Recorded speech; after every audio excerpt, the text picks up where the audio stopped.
Good morning, good afternoon, once again today. Thank you for joining us on this third and final day of AGSIW's UAE Security Forum. Again, I'm Raymond Karam, the Chief Program and Development Officer here at AGSIW. I really hope you're enjoying this exciting program we've put together for you this year. We heard earlier this morning from Dr. Anwar Gargash, Diplomatic Advisor to the President of the UAE. And we'll hear later today from Brett McGurk, National Security Council Coordinator for the Middle East and North Africa.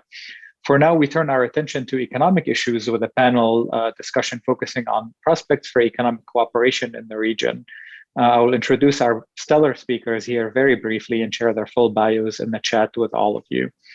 I'll start in alphabetical order with Amjad Ahmad, Director and Resident Senior Fellow of empowerME at the Atlantic Council's Rafiq Hariri Center for the Middle East, where he focuses on shaping innovative investments to empower entrepreneurs, women, and the private sector in the Middle East. He is also a managing partner of the venture capital firm Precinct Partners and was recently appointed to the board of Ahmad East, a leading US organization engaged in international education, training, and development activities in the Middle East and North Africa. Also with us is Scott Livermore, the Chief Economist of Oxford Economics Middle East, based in Dubai. He's also the Managing Director of Consultancy in the Middle East and Asia, as well as a member of Oxford Economics Senior Management Team. He leads many of the major projects in the Gulf and Asia, which have recently included engagements for government institutions in the UAE, Saudi Arabia, Kuwait, and Oman. I'm also happy to welcome Steve Lutes, the Vice President of Middle East Affairs at the US Chamber of Commerce. He is responsible for managing the US-Egypt Business Council, US-Iraq Business Initiative, and US GCC Business Initiatives, and he serves as Executive Director for each. He works closely with chamber member companies and business and government leaders to deepen and expand commercial relationships. Last but not least is Alia Moubayed, Managing Director at Jefferies. She is an experienced economist, policy practitioner, and strategist with more than 25 years of experience in government, international financial institutions, financial markets, and think tanks. As a chief economist for the MENA region at Jefferies, she assumed research, policy, and management responsibilities in the design and implementation of economic and financial sector reforms covering the Middle East and North Africa and other emerging markets. Moderating the session today is Robert Mughal-Nikki, Senior Resident Scholar at AGSIW. He leads the Next Gen Gulf series examining technology trends in the Gulf Arab states. He is an expert in the political economy of the Middle East and North Africa, and his book, A Political Economy of Free Zones in the Gulf Arab States, was published by Palgrave Macmillan in April of this year. And with that, Robert, over to you. Okay, thank you very much, Raymond. It's a pleasure to be here, and it's a pleasure to welcome this great group of panelists with us today. By way of starting, I would say it's a fair question to ask what an economics-oriented panel is doing in the middle of a security forum. But for those of us who watch the Gulf region closely, like we do here at AGSIW, we know that economic security has been at the forefront of policymakers' agendas in the region. And 2020 was a year in which regional governments confronted urgent challenges within their domestic economies. And 2021 has been all about economic recovery, minimizing risks, and exploiting new commercial opportunities. In contrast to the inward-looking year of 2020, this year has been one with plenty of outward-looking calculations. We have higher oil prices driving economic recovery efforts across the region, and the most serious threats posed by COVID-19 are beginning to fade, albeit with some disruptions due to new variants. But in this context, regional governments and firms are seeking to enhance existing economic linkages and exploit new trade and investment partnerships. These evolving commercial environments in the Gulf present both opportunities and risks, and we're going to address some of those today. There's no denying that on one level, there's been an easing of tensions across much of the region, and many hope that economic prosperity will follow in this calmer wake. The UAE and Bahrain's normalization agreement with Israel in late 2020 put Israel formally on the Gulf's commercial map. Qatar came back into the fold of the GCC after a reconciliation in January of this year. The UAE and Turkey are having productive dialogues with multi-billion-dollar investment funds emerging from these talks. And we're seeing Mohammed bin Salman of Saudi Arabia and Sultan Haytham bin Tariq of Oman getting along quite well these days with new investment deals and official visits happening on a regular basis. Saudi Arabia and the UAE are even talking with the Iranians, and there are visits going back and forth, though we know the existence of sanctions that complicates many formal economic ties at this stage. But nevertheless, that all seems to be positive news for economic cooperation prospects. At the same time, overlapping development trajectories like those in the UAE and Saudi Arabia threaten to raise the region's competitive stakes. Entrepreneurs and other subnational actors have interests of their own, and these are perhaps not always constrained by national boundaries. So can closer economic ties lead to shared prosperity or regional stability? Where might we see greater economic cooperation, and when is competition healthy? How do all of these economic considerations factor into the region's security architecture? Just a couple of questions for us to think about as we kick things off. Thankfully, Alia, Steve, Scott, and Amjad are here to take all the pressure off of my virtual plate and answer these difficult questions. So I think with that, I'm going to turn over first to Alia. And Alia, as 2021 comes to an end and we look ahead to 2022, can you bring us up to speed with where Gulf economies and some of the neighboring MENA states that you're looking at closely stand? I mean, where can we find reasons for optimism, and what presents reason for worry? Good morning and good afternoon, and thank you, Robert, and the Arab Gulf State Institute for Washington for inviting me to this esteemed conference and panel. I think, as you just mentioned, Robert, I think that the year 2021 has shown that the Gulf states have actually been at the forefront of other basically MENA countries, but also more broadly, if I want to put them in the emerging market context, at three levels. I think the first level that puts their economy in a good spot is the recovery you talked about. I think what we have seen, not only because of oil prices, but we have seen growth in general recover because of determined and fast and efficient vaccination programs. At the same time, a return of confidence as a result of continued policy support and a robust fiscal policy and monetary policy support, both to the private sector and to the financial sector in these countries. So we've moved from a retrenchment, a contraction of those economies of 4.5% to now what we think could be a 2.5% growth in 2021. But I think more importantly is really the shift that we've seen in fiscal imbalances. Again, not only because of higher oil prices, but because of continued commitment to fiscal reforms throughout the pandemic year, and particularly in Saudi Arabia, but also in the UAE and in Oman in particular. And now we are seeing this also in Bahrain with the renewed commitment to a new fiscal balance program. And we are seeing basically fiscal deficits that were around 9% of GDP in the GCC in 2020 turned to a small deficit, much smaller.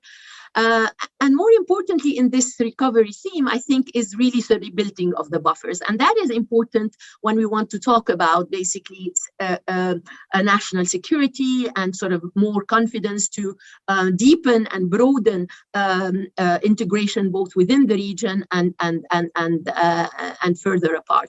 We've seen FX reserves recouping the $50 billion losses that we've seen in 2020, going back to the $750 billion by the end of this year, $1 billion of gross reserve. But also we are back to these external surpluses of close to 100 billion for the GCC as a whole, although these are concentrated maybe in like UAE, Qatar, Kuwait, and Saudi. So on the recovery front, I think we're seeing this growth and replenishment of buffers.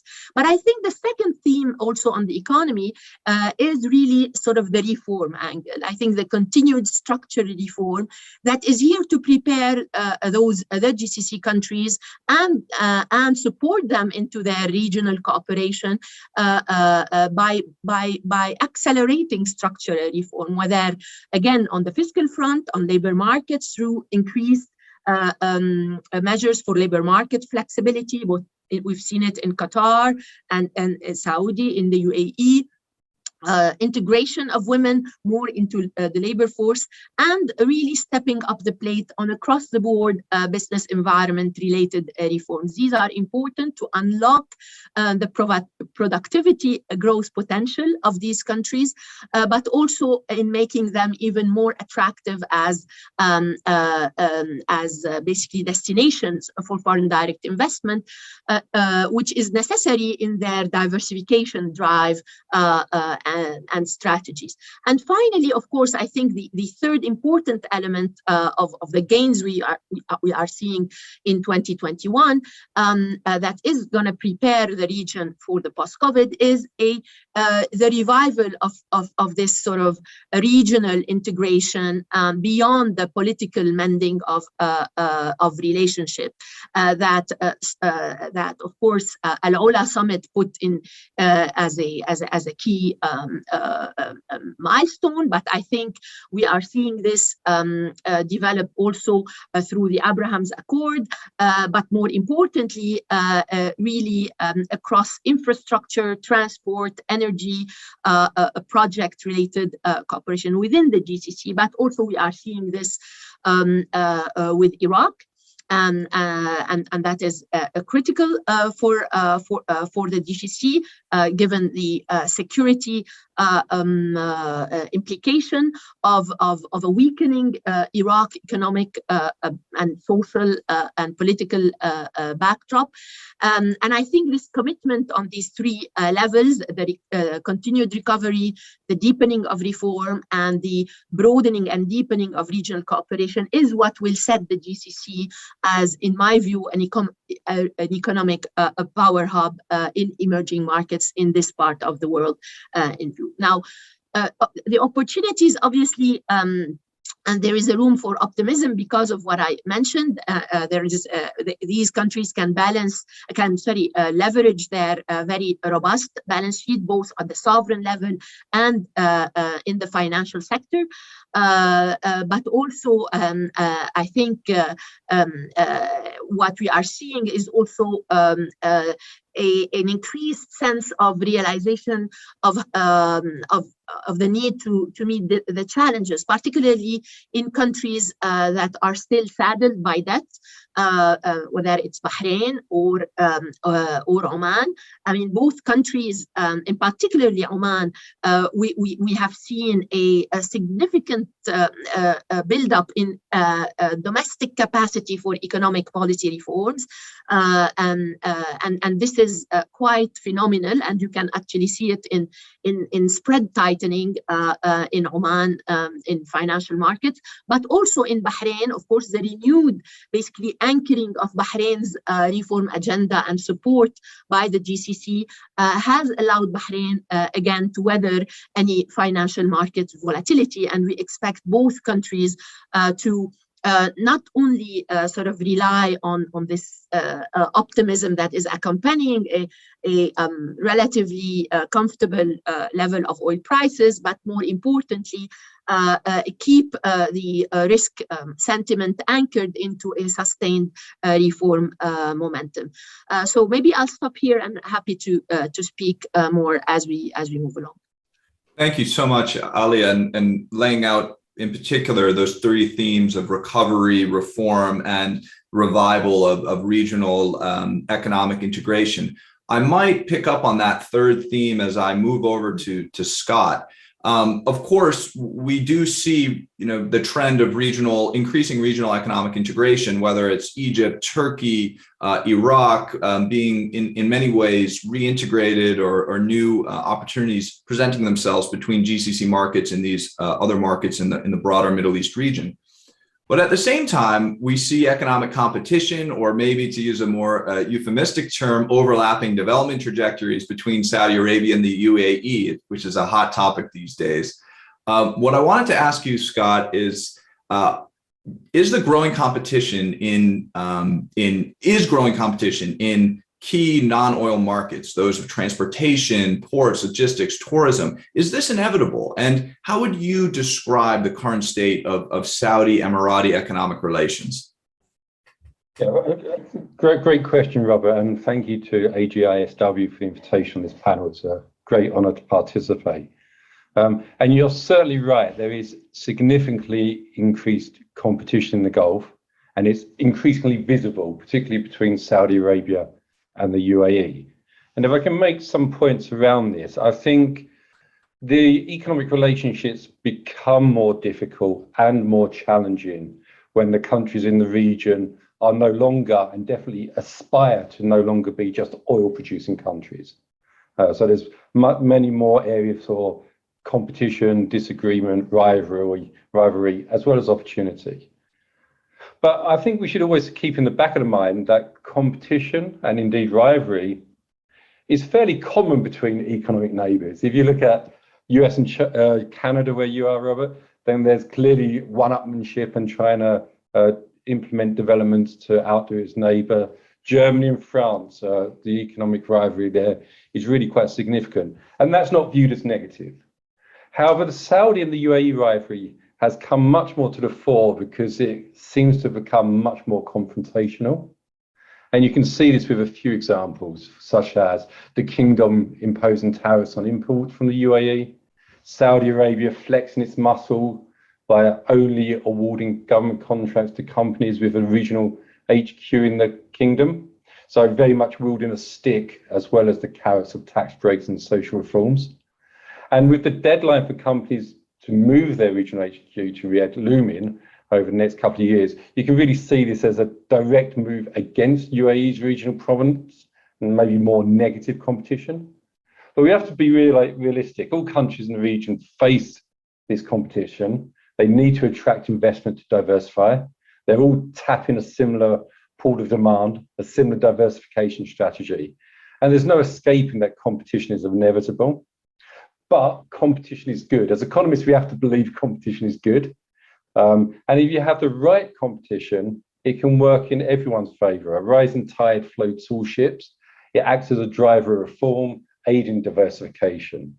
And you can really see that with the raft of reforms that have been implemented over the last couple of years, puts countries in a much better place to achieve at least some of their ambitious targets. You look at the UAE, it's been a pioneer, as Alia has mentioned, in many areas in its quest for top talent, new resident categories, citizenship, shorter working week. But even Saudi has been also embracing transformation on digital, economic and social level. And this is important given its attractive size of its domestic market versus other countries in the region. Similarly, Qatar, as Alia mentioned, has passed a number of reforms to improve the competitive landscape, improving property ownership law and more flexible laws around employment and foreign investment. And it's this foreign investment where we see a lot of the competition playing out. In the Middle East, you have several countries where FDI is the key pillar for their growth and diversification strategies, and sometimes really ambitiously so. You saw Saudi Arabia recently announce that it hopes to attract FDI of $100 billion a year, up from just 5.2 billion in the 5 years prior to COVID, while the UAE aims to be one of the 10 largest FDI destinations by 2030. So that's a lot of FDI coming to the region, which is critical for the development.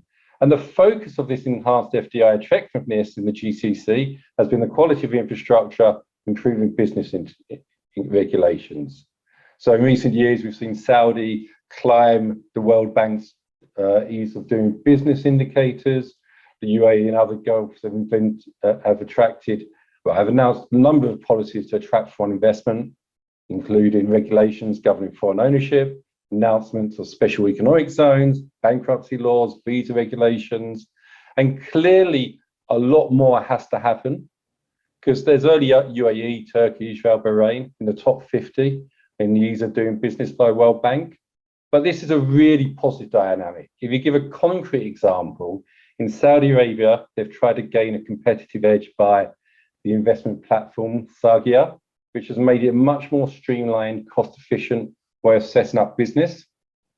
The UAE is responding with lower business costs and government supporting incubators and the visa programs we've mentioned. Clearly, initiatives that benefit in both countries. But I think we have to be realistic that countries in the region need to take different paths in these competition. The UAE is very much focused on inclusiveness in its growth plans, bringing in investment, bringing in foreign talent. And this is not just about bouncing back from the COVID pandemic, but putting the building blocks in place to achieve the strong growth in long term.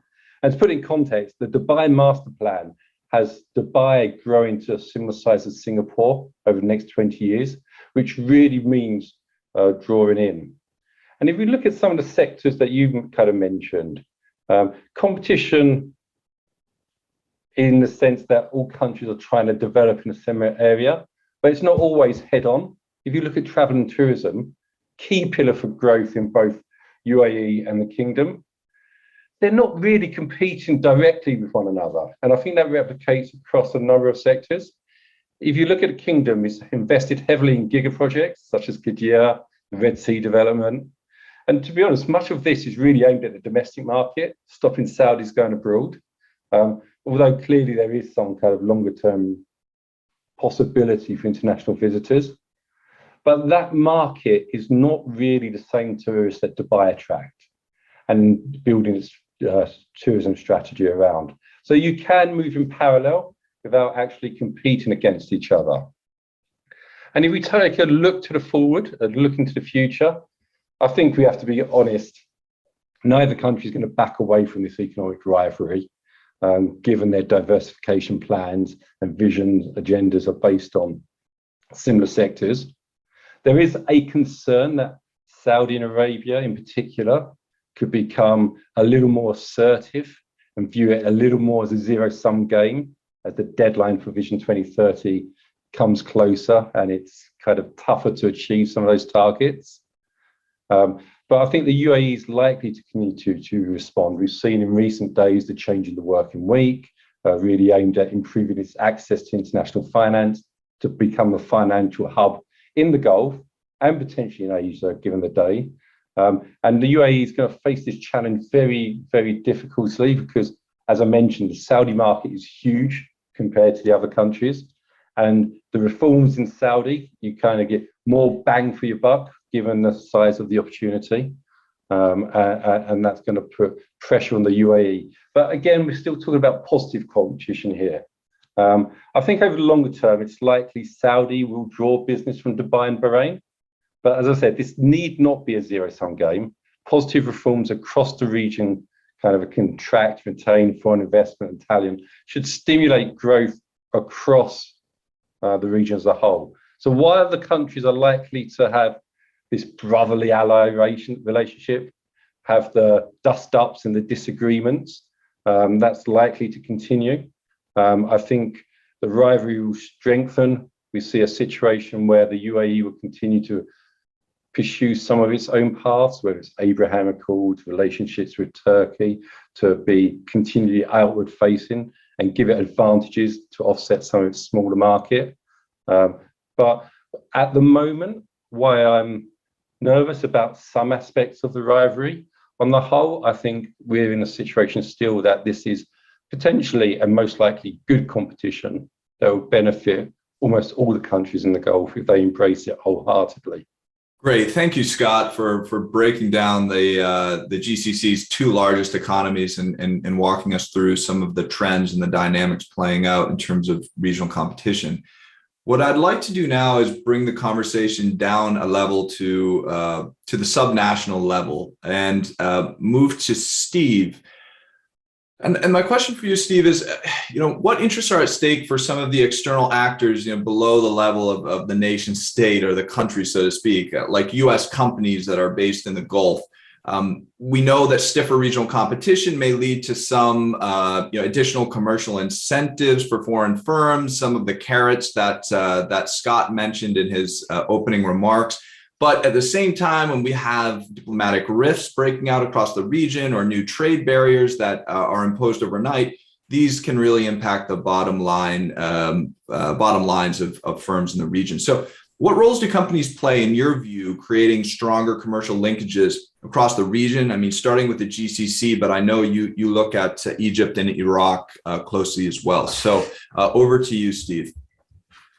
Thank you very much, Robert, and delighted to be with you. And thank you, Ambassador Sullivan, for the opportunity to be a part of AGSIW's conference and really joining really such a distinguished panel of experts here. A lot of excellent questions packed in there, and I just hope I can do it justice, Robert. When I really start to approach something like this, I do think I first step back before even going subnational and just mention, I mean, I think they're all factors that we are all very well aware of. But I do think it's important, when you consider that economies and governments in the region are experiencing a set of challenges and realities that we're faced around the globe. And that includes the companies that you're talking about. Some were driven by, others laid bare by the pandemic. Of course, there was the plummet and then the climb back in oil and gas prices. You have exposure of supply chain disruptions and fragility and calls for realignment and of course, greater resilience. Really importantly, I think for the region and companies, we're really a part of a substantially accelerated adoption of digital technologies and automation, and not just in the workplace and as consumers, but really across our lives in all facets of society. And of course, there's increasing pressure and calls for action by governments, businesses, and other stakeholders, to adopt climate adaptation and mitigation strategies. And we can't forget, of course, US-China competition. So you have all these factors and more playing out and affecting the region, and more than serving as a backdrop, but really having an integral role, I would say, in the regional dynamics as governments grapple with how to address those issues while also pursuing those pre-pandemic vision plans that we're all familiar with to transform their economies, as Scott well articulated, by diversifying and focusing and building out more those knowledge-driven sectors. And I would say, certainly the governments in the region, when they look to address these challenges, they're thinking about how this impacts, businesses and economic activity from that domestic viewpoint, but they're certainly weighing how it will affect, foreign direct investment and their competitive posture vis-a-vis their neighbors in the region. And at the Chamber, when we consider the competitiveness of a market and the extent that it's becoming more business friendly, we often are looking at those policies and regulations which ultimately affect the investment decisions and business operations on the ground. So when we talk about attracting multinationals to set up shop and invest, while there's some level of focus on financial and other types of incentives that governments may offer, I myself, and those of us at the Chamber, we think about what are governments doing to incentivize and work closely with the private sector, U.S. businesses, investors, when they're evolving, when they're drafting, new policies and regulations to ensure that they don't unnecessarily, burden investors and businesses or create uncertainty. And I think that word's really important. When many speak in the region about stability, as we were talking, there's a consideration of political and the security dynamics, but in the business community, stability oftentimes is the policymaking process. Does it lurch, or is there a sense that does that lurching create an aura of uncertainty? Because oftentimes, if governments aren't consulting and working closely with the private sector, you just have that aura of uncertainty, which does make it much more difficult. So while we see the reforms and the reform trajectory is positive, ensuring that there is kind of that close work with the private sector is very important. And just two examples, that we see playing out in those knowledge-based sectors that are key drivers, I think, to investment and competitiveness. One is on data privacy and all things, kind of digital. It's cyber controls, because we know that every company that the region countries are looking to attract is in some degree a data company. So how a government decides to regulate data privacy, strike that balance, affect cross-border data flows is going to have major implications for FDI, not just beyond the technology companies like Google and IBM, but certainly in healthcare and in finance and e-commerce, in entrepreneurism, in the startup community, logistics, advanced manufacturing, and on and on and on. So we are closely tracking, and I know it's incredibly important to potential U.S. investors and those that are already on the ground doing business in the GCC and the broader Middle East, how governments are considering these decisions and how they roll that out. And obviously, it's an evolving situation. And then the other that I point to, and it's all top of mind for us, is the life sciences sector. It's an interesting fact, and it's rough numbers, but for every $100 that a big pharma company spends every year in new spend, roughly $80, are in R&D, clinical research, and 20s on capital investment. And historically, governments in the region have chased after that $20 and completely ignored the $80. And, so the region just get a fraction of investment in R&D and in clinical trials. And part of that is the reality that you don't have that comprehensive regulatory framework and other factors that are necessary, to put that type of research and clinical trial spend in place. But the fact is that you now have governments, I think, getting interested in chasing that 80, and they know that there's going to be significant opportunities in genomics and all things that drive that evolution towards personalized medicine. So I think you will see policymaking, regulatory decisions being made that will be geared toward attracting, that type of new investment and try to track those research dollars and all the ancillary benefits, that come with such investments. So I think, that knowledge-based area is playing out. And I think we will continue to closely kind of follow and track and work on that policy regulatory space. And when you think of the stronger linkages, Robert, I mean, I think you have many U.S. companies that are doing business, they're investing in the region, and they're operating already in multiple markets. And beyond those kind of natural supply chains and finance flows, I think one of the things that businesses do that bind countries together is the region's greatest asset, and that's people. So you see companies bringing on board the best talent, and that may be bringing somebody from Saudi to Egypt or vice versa. So you see that you have people coming across the region for work, and they become not only leaders in their companies, but essentially ambassadors for their home country as they move around the region. And I think it's one of those kind of often overlooked things. And of course, another important thing that we see growing is just a growth in dynamic type of partnerships. As was referenced, we see Saudis and the Emiratis looking to pursue a number of different projects and sectors, say in Iraq. And I think we could perhaps see that, where there's already existing long-term relationships with American companies, you might have Saudi and American companies coming together, or Saudi or Emirati and American companies coming together on those types of projects in Iraq. And another, sort of example that we just saw this week that was announced, was a consortium of companies, American and Emirati company, coming together and undertaking an iconic renovation project in the heart of Cairo and Tahrir Square. So I think you will see a lot of that more kind of third-party activity with the U.S. companies partnering with longstanding or new regional partners and pursuing projects really all across the region and bringing that kind of dynamic activity. But thank you again, Robert, and hope that's been helpful. Yeah, absolutely, Steve. I mean, your point about stability being directly linked to the policymaking process, I think, is a very good one. It helps transition to Amjad. I mean, one of the key policymaking objectives that we see playing out across the region, the GCC region in particular, is the creation of the entrepreneurial hubs. And what my question to you, Amjad, is how are entrepreneurs considering different opportunities, be they in country-specific markets against the region-wide commercial opportunities? I mean, those places where entrepreneurs are looking to scale up their ventures. And I guess the follow-on question is, how do entrepreneurs based in the region create these cross-regional linkages? And really, is this something that's being driven on the individual level? We've moved from government to firm, and now kind of perhaps give you the mic to speak a little bit about individual actors. But can regional governments do more to support this process? So over to you. Thanks, Robert. It's great being here and great being with such a distinguished group. So I'm a bit biased given what I do for a living, but I truly believe that the disruption we're seeing today in the region is bottom up, not top down.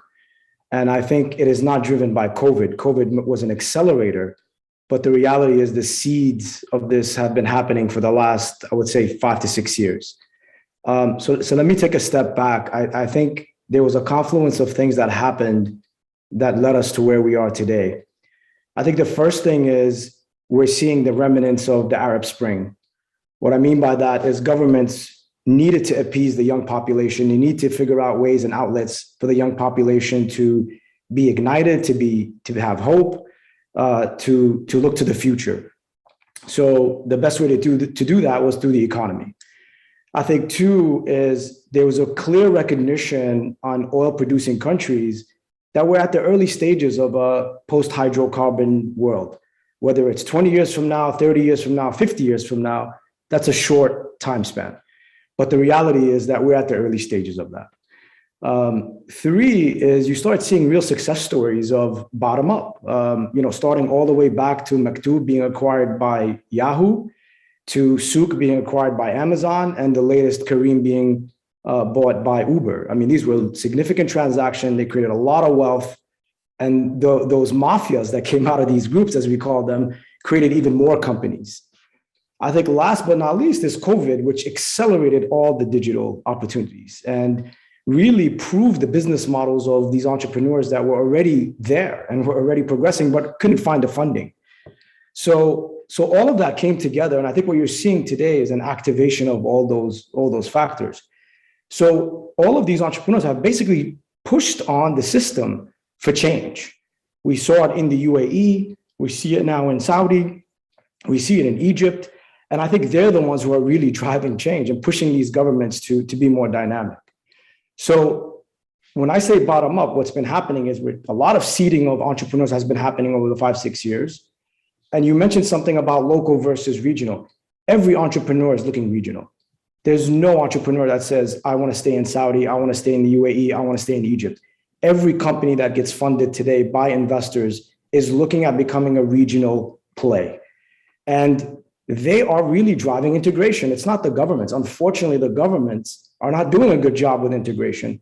It's inefficient, it's expensive, but we're funding these entrepreneurs enough that they're able to break these barriers. So when you look at these companies, actually, they're a great test case of what happens when you have regional integration, because they're forcing that integration themselves. But I hate to say it, regional integration is terrible and it's lacking today. And that is the number one thing that people need to work on. I think, the other thing that's really driving inefficiency is we talk a lot about unemployment and the creation of jobs. I can tell you today that there are plenty of jobs out there that are being created by various sectors.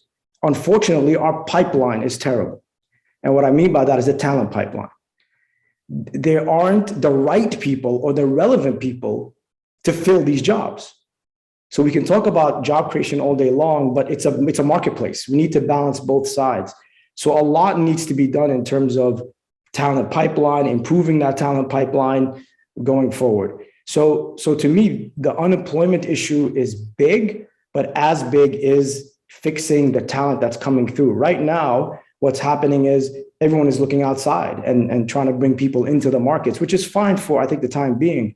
But long term, we need local talent. We need local talent to thrive and grow. And that's really what's going to drive the economy going forward. Let me turn right back to you before opening up the conversation, Amjad, because we have a question that came in asking, can regimes in the GCC, can local governments encourage young entrepreneurs to be dynamic, to take risks, but at the same time be silent on any political aspect? So I guess the question is, is there a clash of culture between the risk taking and being dynamic, as opposed to kind of some of the apolitical trends we might see in the region, or preferences for apolitical activities? So back to you. Look, it's a great question, and I struggle with it myself. I think there is no doubt in my mind that the lack of regional integration today is about politics and control. It's very obvious that liberalizing your economy, especially, frankly, if you're a smaller economy like Jordan, Lebanon, Tunisia, if you don't integrate into the region, you're going to get left behind, full stop, because you don't have an internal economy that can grow companies to scale. So you need Saudi Arabia, you need the UAE, you need Egypt, more so than they need you. So these economies, frankly, might get left behind. So I do think that politics plays into this. before the China crackdown, I would have said a China-style, capitalism could work, right? But I think we see the limitations of that once they get to a level where there's fear of control, you see this clampdown. We're a long way from that. I think today entrepreneurs are focused on the economy and are focused on scaling their companies. Will they, at some point, as they grow in power and scale, run up against these issues? Possibly. But we're a long way from that. What I would tell politicians is let it run a little bit. Let's run a little hot and then figure out ways to clamp down later if that's a necessary need, like the way China did. But I think for now, there's no choice. Let's be honest here. Whether that's Saudi, whether that's the UAE, whether that's Egypt, there is no other choice. I truly believe that entrepreneurship can lead these economies out of the darkness. Look at the US. The US is a perfect example. Look at market cap in the US. $18 trillion of market cap are venture-backed companies. That's a huge number. So the model works. We just need to let it work in the region. Thank you for that. I'm going to zoom out a little bit and ask the three other speakers here, maybe starting with Alia, about the broader region. And we know if we look beyond the GCC and some of the more promising macroeconomic trends taking place within the GCC, and we look toward Lebanon, to Syria, Libya, Sudan, even Tunisia, Afghanistan, and many of the countries in the broader region are struggling with dire economic conditions. I mean, just poverty and food insecurity, never mind, the prospects of engaging some, young job seekers like you addressed, Amjad. So the question is, do Gulf Arab states have a role to play in these, conflict-ridden or troubled economies? And if so, how should Gulf governments be engaging? So I'm going to turn it over to you, Alia. Sure. Thank you, Robert. I mean, it is a very important question because I think we are living in this region is a multiple and maybe two-speed region. I mean, the GCC, as we mentioned, on one path and the other sort of lagging behind, let alone, of course, either the conflict or the crisis-ridden countries, as you mentioned. I think it is important to remind ourselves, actually, that the GCC have always played a strategic and critical role in supporting these countries. I mean, I think whether financially, through social ties, culturally, and this role was, is, and will continue to be, in my view, in the future, extremely important and strategic if we want to think about the agenda for shared prosperity for the region, which today clearly is a core element, as we heard from Mr. Gargash, a core element that permeates either foreign policy strategy of the GCC countries. So I think this is the first important point. The second reason is because there are existing trade, financial, and very strong labor ties with many of these countries. I mean, Lebanon, there are 500,000 Lebanese in the GCC countries. Similarly for Syrians or Libyans, capital from these countries has fled and stays in GCC banks. And these are important elements that should enter into our assessment of the strategic interest of the GCC countries in some of these. Now, what should be the role and what should be the type of engagement? I think there has to be an engagement of the GCC at two levels. There is a stabilizing role, particularly in countries that are in conflict or in crisis. First, the humanitarian aid, and the GCC is playing a very important role in most of these countries, in Yemen and Lebanon, and we've seen that recently in the French-Saudi statements, and also by the UAE. And we are seeing this role permeate active in the international support group for some of these countries that have been created along with the international community. There is an international support group for Lebanon, international support group for Iraq, I think for Yemen, and maybe also, of course, Syria. So already they are playing this stabilizing role now. But I think the more important role in the future is the developmental role, is shaping the future of what these countries will be post-conflict, and as they help them exit the crisis and reshape their economic and societal and social contract models in the future. I think how this engagement should be, in my view, and what we learned from post-Arab Spring or during the Arab Spring engagement, where the GCC have just sort of pushed money across these countries without necessarily including them in a very strategic framework. I think the future engagement should be purposeful and mutually beneficial.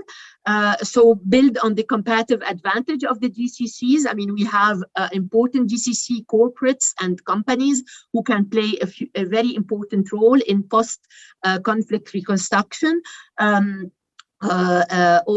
In provision of capital, expertise, technology transfer, but even the networks of startups that are growing in the GCC can play a very important role for creating the enabling environment for startups, for future entrepreneurs in many of these countries in a post-stabilization period. But I think the second element of this engagement, it needs to be well coordinated with other members of the international community, and this is what we learned from Egypt, from Tunisia, throughout the Arab Spring. So shaping the GCC intervention to make it more to make its intervention have a multiplier effect by creating synergies with other both bilateral and multilateral donors, whether there is an IMF program, a World Bank engagement, in overall international community support for reconstruction. So this coordination with other donors is essential in order for the GCC to reap the benefit of their investment in these countries. Thank you, Alia. Scott, anything to add on GCC economic intervention, economic statecraft, how it is happening or how it should be happening? Yeah, probably less so on the GCC building states. I think there's too much focus on almost being the support of last resort. So either they donate or lend, or we have workers from the area and remittances going back, which doesn't particularly help developmentally, as like Alia was alluding to. So what do these countries need in order to take their developmental step up? I think a lot of it is around accessibility and having access to the markets of the GCC, either directly through trade, and then encouraging companies within the GCC to spread their bases out. So a bit like you saw with the EU, and clearly the region and beyond the GCC is many moves behind the EU, but that kind of accessibility, expanding the market, creating something sizable. You see it a little bit already with kind of Saudi investments in Iraq in the energy sector. And I think it has to be more economic accessibility driven, and maybe less thinking about how we can help them build the right state. We see from the Americans that's really difficult to do. Steve, I'm going to turn to you.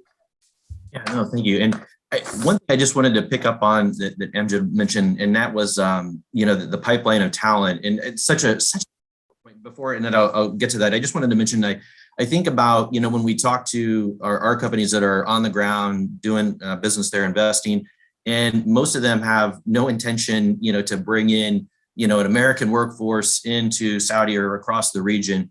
And it's a challenge, as Amjad correctly pointed out. And I think what you see is you see U.S. companies doing a lot of training and looking for that right talent. So I think that's such an important point that was made. And I think you have willing partners in U.S. businesses and investors, and that will be critical, to the future, to attracting that FDI, and gets back to, kind of that regional competition.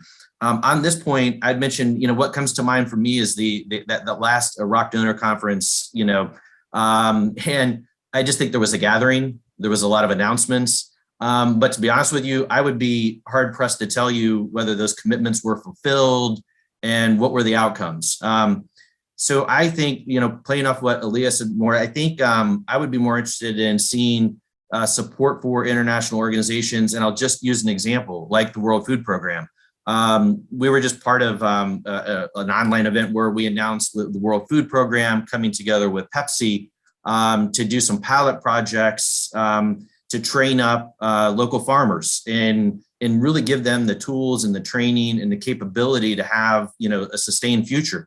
And they want to scale that up if it's successful. So I would encourage, look for those types of really impactful, tangible projects that you can get behind.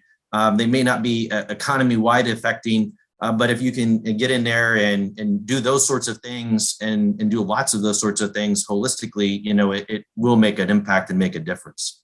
Thank you, Steve. We had 2 or 3 questions on the topic of Iran. And actually, I think, even though I don't always like to turn a broad question over to the entire audience, I actually think that this topic would be very conducive to approach from the level of governments, firms, and even individual entrepreneurs. So I would like to bring in all of the panelists here to the degree that you'd like to add something on this topic. But we've talked a lot about regional economic integration. The trend very much seems to be moving in that direction. There are a lot of prospects, the new markets being exploited. Iran is a large market in the neighborhood, and I think everyone realizes there's a lot of potential there. But at the same time, we see a continued existence of sanctions on Iran. And, we can't ignore the very real hostilities between the governments, the Iranian government, and a number of governments in the region. So my question to all of you is, how are these different actors, whether they're governments, if you're following governments closely, firms, or individuals, thinking about the position, the kind of economic position of Iran within the Gulf region and the prospects down the road for economic engagement? Are there any prospects, genuine prospects being considered at the moment? Is it a wait and see game? Is it still a wait and see game at the moment? So maybe we'll start we'll start with Amjad because we haven't heard from you in a few minutes. So if you'd like to kick things off. Sure. So I just for context, I lived in the UAE for nearly 2 decades, and the reality on the ground on a business level is there are a lot of ties between Iran and the UAE. And a lot of UAE companies see a huge opportunity in Iran. I think when the deal was signed, people were excited. I think you saw lots of trips going back and forth. I think Emirates added 5 flights a day and they were full. People looking at hotel opportunities, people looking at energy, people looking at consumer, digital. I mean, anything you can imagine. As you mentioned, it's a very, very large market. And frankly, there are a lot of Iranians living in the UAE. So there were a lot of natural ties there. So the sanctions do impact, again, the integration of Iran into the region at this stage, because a lot of firms find it very challenging. Those that have taken the plunge, I can tell you, have done extremely well. Unfortunately, they can't get their money out of Iran, but within the local context, they're doing extremely well, whether it's on retail, whether tech is doing phenomenal there in many aspects. So it's a real shame that these agreements sort of fell through because I think it sort of rewinded a lot of things that were happening. I think if it were to be signed, I think you'll see things turn on right away. People know the market. They have an affinity for the market. They want to be there. And look, the reality is we see a lot of Iranian money in the Gulf today. Especially in the UAE. So I think there's a lot of potential there, but until the US sort of solves this issue, it's going to be challenging for firms to really go forward and invest. Alia? No, I fully agree with Amjad, and I recall very well the frenzy, in 2015-16, when there was an opportunity for re-engagement post JCPOA. I was back in a different bank and in a European bank, and there was a lot of interest in pursuing and those opportunities that Amjad talked about. Sanctions always is a major hindrance, and it would be extremely difficult to do so without tackling them. Having said that, the question is whether we can all think a little bit outside the box and talk about confidence building measures, and that could open the door for some exceptions to the sanctions regime in the context of bilateral discussions. I think in the past, and I see one question was, is there anybody thinking about regional integration and cooperation with Iran? I think there are a lot of experts and economists discussing that, as far as I know, on both sides. But obviously, this needs to be taken to the political level should the broader, basically, geopolitical context allow. Scott, would you like to weigh in on Iran's kind of economic potential or avenues for cooperation with Iran? I think, as Amjad and Alia alluded to, Iran is very tantalizing for a lot of businesses in the Gulf. The potential opportunities there are significant. And as Amjad said, the links between the UAE and Iran were great, and they probably still are quite significant, more under the surface. I think for me, the interesting question is, how fearful will companies be given the experience of the previous 5 years? I think uncertainty will weigh on investment and commitment, and the kind of really rapid growth we saw kind of in 2015, 2016. Would that come back with such gusto if sanctions were lifted and sanctions are eased, given the uncertainty of how long they would persist for? So why there is tantalizing and like businesses in the region keen to build those relationships. I don't say this as a statement, but maybe a question I have for myself is whether they'd be a lot more cautious than they were 5 or 6 years ago. A good point, Scott. For Steve, of course, U.S. companies and firms need to be very careful about sanctions, in particular U.S. sanctions on Iran, how they navigate the commercial environment, particularly in industries that are kind of these more controversial or higher risk industries. What's your view in engaging with U.S. firms, and what's the view that you're getting from business people about the prospects for this type of engagement down the line? Well, very interesting. Back in the day, before 1974, the Chamber actually used to be home to the U.S.-Iran Business Council. So many, many moons ago. And we actually now have what I would call kind of a nascent working group that looks to help those companies navigate, the sanctions regime, be they in medicine or in food. I would basically associate myself with everything that's been said, in that many respects there was that really steep interest, when the deal was done. And, a lot of companies were making plans, building up.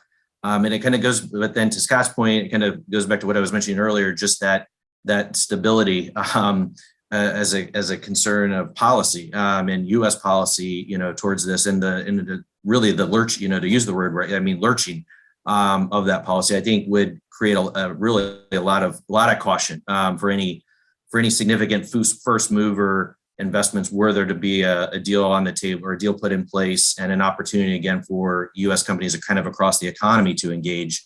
I think there would be definitely a much more heightened caution, definitely interest, but I think that there would definitely be concerns about the future of U.S. policy towards Iran. Okay, great. I think we did the Iran topic justice. We'll await eagerly to see what comes out of these ongoing talks, and maybe will be food for thought for another discussion. I believe we have time for one more main topic, a round of responses, and I'd like to shift gears a little bit to talk about another trend that we're seeing playing out across the region's kind of commercial and economic environment. And that has to do with this constant barrage of climate change related initiatives, green initiatives, ESG principles in finance. And it's just everywhere you look in the Gulf commercial sphere these days. It's almost like, moving 110 miles per hour in a luxury EV vehicle in one direction, but at the same time, monetizing assets in oil and gas, also 110 miles per hour in the other direction. So the question for all of you is how can we separate the rhetorical commitments and kind of just being part of a trend here, a broader trend on climate change, green initiatives, and ESG principles from the actual genuine prospects for cooperative action between the different governments and firms in the region? I mean, is this something that we should be paying close attention to, or is this more of a fleeting trend? So very curious to hear your thoughts. Maybe we can start with Amjad. Thanks, Robert. I hate to say it, but it sounds like a lot of marketing so far. I would say on the ground, we haven't seen much.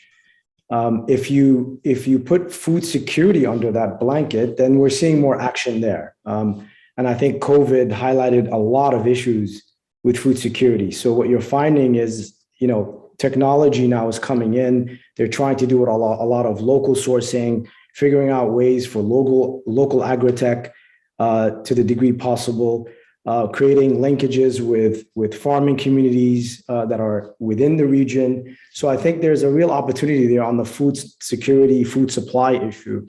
Other than that, I frankly see a lot of talk. I don't see much happening in action.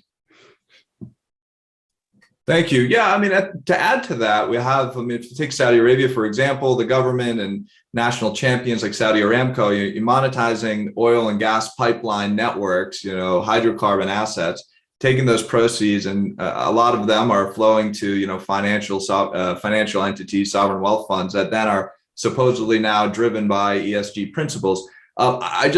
It's easy to see on one level a contradiction there. Maybe that's the path they have to go to get where to the ultimate destination. But Alia, do you see these somewhat contradictory approaches to economic development, at least on a principled, idealistic level, working in the long run, or are there still a lot of kinks that need to be figured out? No doubt, I think the whole sort of drive for, and rightly so, for climate change commitments and preparing the transformation for it will be increasingly a constraint for many of the GCC countries, and particularly on the financing side, as we are seeing here, where we are sitting in financial markets with the ESG consideration, and particularly the E in it taking a increasingly more prominence, and large, maybe not too large, but important pockets of global finance are increasingly basically raising their scrutiny level towards that. So the readiness for countries in the region, whether in the GCC, but I think the challenge is more in countries like Iraq, for example, Algeria, or others, where maybe adaptation and mitigation plans are not clearly developed or even costed, and because there are other maybe more pressing priorities that these countries need to deal with, will be a challenge. And I think what needs to be done is maybe, at least for those countries that are more advanced in this journey of thinking about climate change policy and trickling it down to other kinds of the policy sphere, is to bring the rest of the region on board, create benchmarks to that. But I think clearly from where I sit, the attention to tapping this growing source of climate finance, ESG-related finance is an increasingly important issue that countries in the region will need to tackle. Scott, are you a believer in the climate change related economic initiatives and ESG principled investing? I mean, how do you see this being? Do you see this being an important part of the long-term economic trajectory of the region? It may surprise you, but yes. I think if you look at the countries in the Gulf, they need to ask the question is, how important is green growth to the rest of the world? How important is the green economy going to be to the post-COVID era?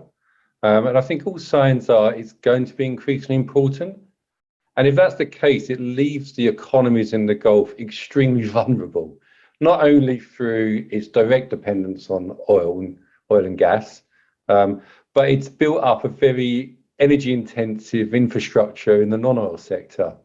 So when you have a world where there's border carbon adjustments, there's policy implemented in the rest of the world, it really does, even on tourism, for most origins, the Mideast is a long-haul destination. So that's the part of travel and tourism that's going to be hit hard when we start seeing carbon taxes. So you've got potentially significant headwinds, and that's an incentive for the countries in the Gulf to make the energy transition an important part of their development agenda. And I think one big advantage we have here, so where it could potentially become a competitive advantage, is we've got the funds to significantly pursue this agenda if they choose to. They've got their own sovereign wealth funds, which could release a lot of capital.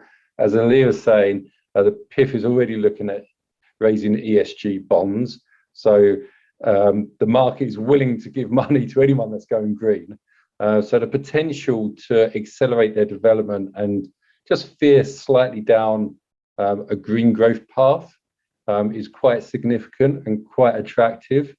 And it wouldn't surprise me if they follow through quite significantly on some of the commitments they've announced.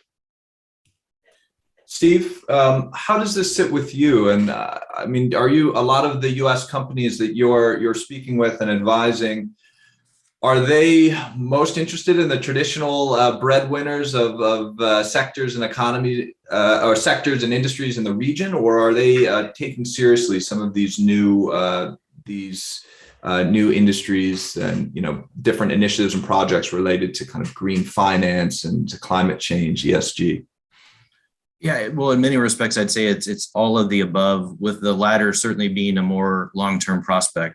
Because I think at the end of the day, there's the reality that for the foreseeable future, we're going to need to have those traditional sources for reliable and affordable energy, while also balancing and investing and trying to develop these other solutions. For us, I think that the key part of the equation is that governments need to ensure that the business community is at the table, for all these conversations and part of the solution, because at the end of the day, it's going to be businesses that really develop, finance, build, operate, all of the types of innovative solutions that will, drive reductions in greenhouse gas emissions, that will ultimately combat climate change, and then also at the same time meet, rising energy demands. And that will play out globally and certainly in the region and provide opportunities. Amjad, I thought it was a really important, interesting point is when you think about it, and it's not just, focused just in the energy sector. I mean, it certainly plays out in agriculture. It plays out in green buildings and infrastructure, even, the green cloud, and a whole host of different areas. So I think, there's the short term or the near term reality. But I think there is that long-term outlook that U.S. companies, definitely are going to look to pursue some of those project and investment opportunities in the region in this growing area. Robert, if you don't mind, I'll build on what Steve is saying with real examples. And again, I think bottom-up businesses are leading here. Take UPS, for example, in the region. They're going to be transforming all their fleets to electric within the next few years. And that's an initiative they're taking because at the headquarters, this issues matter. And to their public investors, it matters.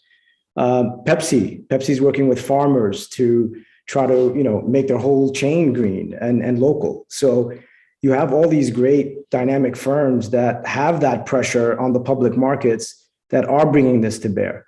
I can't, unfortunately, say the same for the local companies. There are some that are doing things, but they just don't have those same pressures at this stage. We have time for actually one more question. I'm going to sneak it in because it's a particular interest to me, and maybe I'll turn first to Scott. It has to do with Turkey. Right now, we know Turkey's currency is taking an absolute hammering, but at the same time, Turkey is is part of this broader outreach that we've discussed so much today. I mean, the UAE UAE officials holding talks with Erdogan and Turkish officials, and even pledging $10 billion as part of this fund. I mean, whether it will materialize and how, that's, I think, a topic for another day. But the question for you, Scott, is, I mean, is Turkey worth the risk? I mean, there certainly are a lot of risks in the Turkish market, but again, like Iran, huge market, better integrated, less sanctions are less of a concern. How are the GCC states, in particular the UAE, thinking about the opportunities in Turkey? I think this is probably one where you have to, as Steve was talking about, differentiate between the short and long term. Would I be looking to invest in the next 12 months, especially with the run up to the election in a year or so? I think in that sense, there may be continued economic unorthodoxy with regard to policy, which would make me cautious. But Turkey is a gateway and a significant market in its own right. And it's got lots of features and elements if you're looking at an attractive market, whether it's access to Europe, access here, sizable domestic market, which all should be encouraging and encourage the countries in the Gulf to build a relationship. But again, I'd probably put that into the medium to longer term basket. Ali, I saw you shaking your head when Scott was saying I wouldn't be investing in the next few months. So do you agree with that assessment, or would you like to add anything on Turkey? Just think that your mic is on. I think what I would like to add is that I think we need to think about this sort of strategic kind of rapprochement or a revival of ties, particularly from the UAE side, more in a medium to long-term perspective. And that goes back to also your previous question about the role of the GCC in the rest of the region. And I think increasingly, I think there is a realization that you may have the financial firepower as UAE or Saudi or Qatar to be able to put to work. But in Syria or Libya or Lebanon, but I think increasingly it is extremely important if you want to reap the benefit and have a result out of your engagement in those countries to build stronger ties with other sort of regional hegemon, and Turkey is one of them. And I think if at all UAEs, for example, or Qatar's or Saudi are thinking about a scenario where there is where we move to a post-conflict reconstruction, particularly in Syria and Libya now after the elections, etc., then it's extremely important to resolve some of these obstacles into the relationship with Turkey, like it will be the case in Iran if the talks with Iran go forward, in order for the GCC engagement and action and footprints in those countries to be more effective and yield the return that they are willing to put there. I'll give Amjad and Steve an opportunity for any final remarks on the issue of Turkey or any points they wanted to follow up on. And then I believe we're coming to the end of our allotted time, so we'll then bring this to a close. But first, over to you, Amjad. Yeah, well, Turkey is a very personal story because I've been investing there since 2007. And the Turkish lira was only 1.3. So it's got a long way down. Look, it was a phenomenal market. We put a lot of money there. There was a phenomenal stretch where ties were excellent. I believe for a 10-year stretch, I think the GCC was the #1 investor in Turkey, with the UAE being at the top of that list. So there was already a history of GCC investment. I believe the GCC tourist was also 1 or 2, depending on what you looked at. So there are a lot of ties. It's such a significant market in terms of opportunity. As you mentioned, investors look for scale. So it's just natural that companies in the Gulf look at Turkey as an opportunity, and vice versa. There are a lot of Turkish companies that are operating in the infrastructure sector in the Gulf. So there are a lot of natural ties with Turkey. So this reapproachment is great, but I do agree with my colleagues that I think for the short term, it's wait and see. I think the problem with Turkey now is not the ties between the Gulf and Turkey, but Turkey's internal issues. Their currency is in free fall. A lot of things need to happen on a policy side to make it interesting. But I do think you are starting to see investors go back in, that who are, have a risk appetite that's high, and are looking at the market as something interesting that can happen, over the medium to long term. Robert, I just mention there, the chamber, we are home to the U.S. Turkey Business Council, and I have other colleagues that manage that would be much better equipped, to address the question. 2 things do come to mind. The political rapprochement is very important, I think, as a lot of U.S. firms are manufacturing in Turkey, and there's been supply chain disruptions, of goods into the Gulf that we've had to work around. So that's really important. And then also, I think of the significant implications, for Turkey with the relations with Iraq, particularly there in northern Iraq, and what that might mean for that. So that's for me, that probably is front and center going forward, and what that will look like. Thank you, Steve. Well, I think that brings us right about up to our allotted time. We have a busy schedule today with the rest of UAESF, and Raymond just joined us. I think he will close out this session. Thanks so much, Robert, and thank you again to all our panelists, Alia, Scott, Amjad, and Steve, for all the insights you shared with us today. We'll hold you to some of your predictions in the coming months. As I mentioned, this session has been recorded. We'll make the video available in the next couple of days, so it'll be available on our website, and we'll make sure to circulate it as well. As Robert said, we're closing this portion of our forum and transitioning to the final session, which is a conversation with Brett McGurk, the National Security Council coordinator for the Middle East and North Africa. That is a conversation. That conversation will take place on a different link. So I'm sharing it here with all of you who are part of the audience and can join the next session starting at 11 o'clock. But for now, thank you again for joining us, and look forward to seeing you soon.